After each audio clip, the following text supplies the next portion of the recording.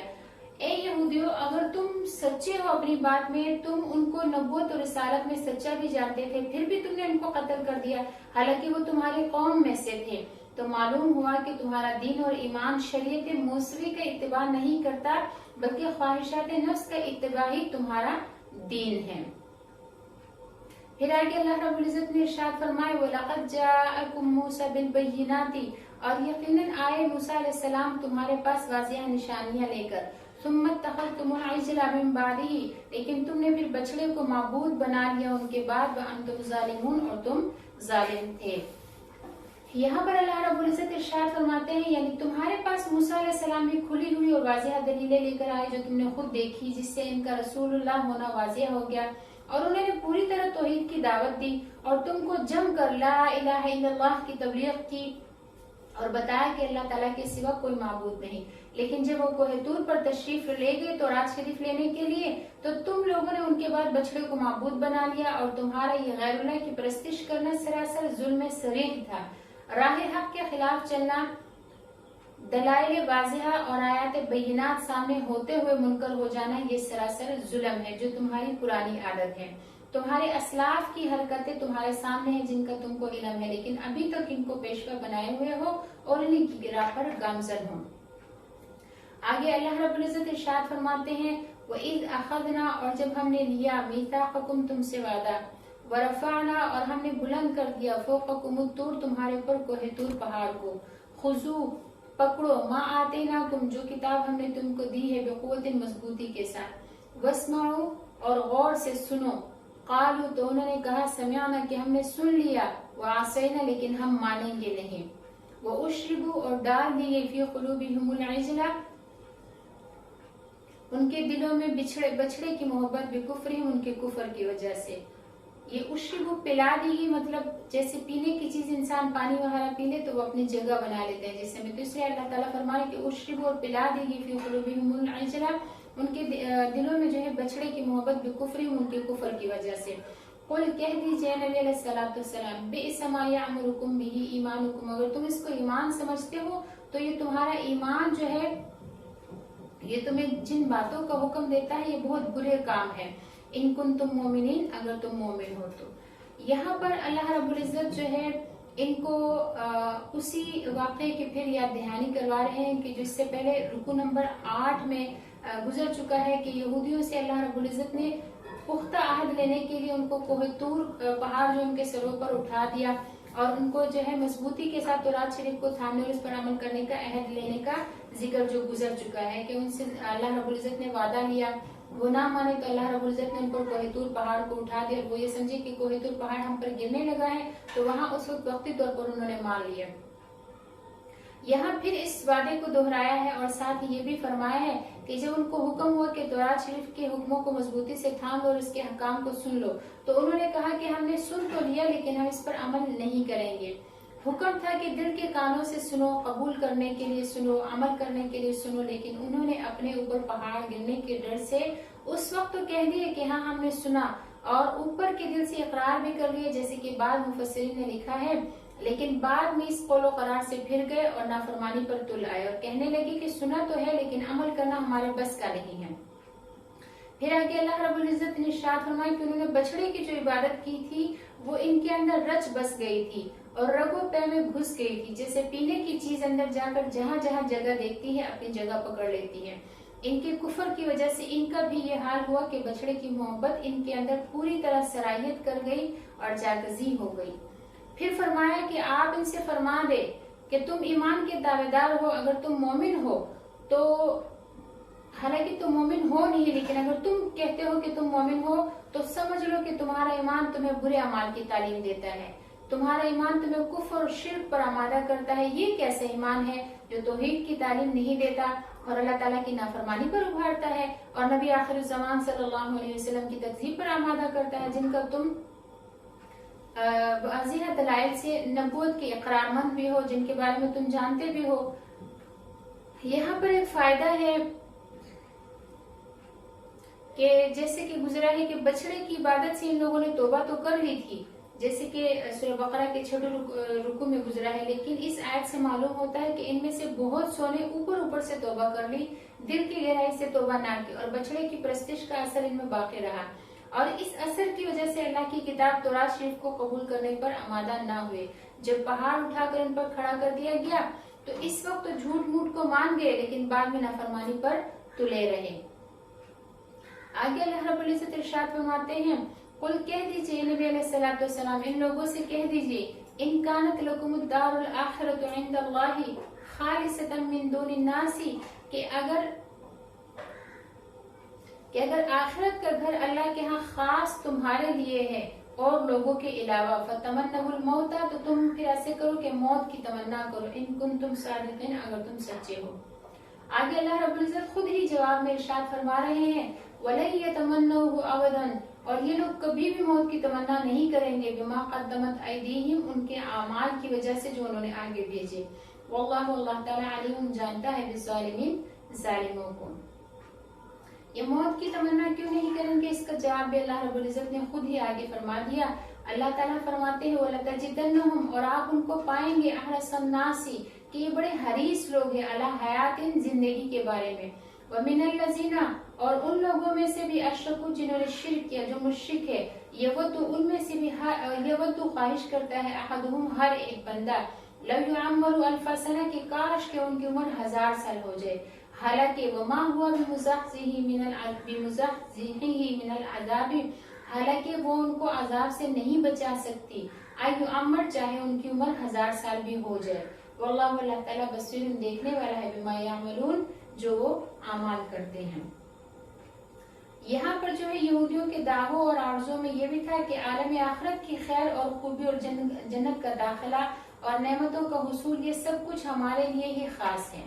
وہ کہتے تھے کہ دوسرے کسی دین والے اور کسی بھی قوم اور نسل کے لوگ جنت میں نہ جائیں گے۔ ان کے اس خیالی جھوٹے دعوے اور جھوٹی آرزو کے پیش نظر ان کو مباہلہ کی دعوت دی گئی کہ اگر تم اپنے دعوے میں سچے ہو تو آ جاؤ، ہم اور تم مل کر موت کی دعا کریں کہ دونوں فریقین میں سے جو بھی جھوٹا ہو وہ ابھی فوراً مر جائے۔ جب یہ بات سامنے آئی تو اس پر آمادہ نہ ہوئے اور راہ فرار اختیار کر لی۔ حضرت ابن عباس رضی اللہ تعالیٰ عنہ نے اس آیت کی تفسیر اس طرح کی ہے،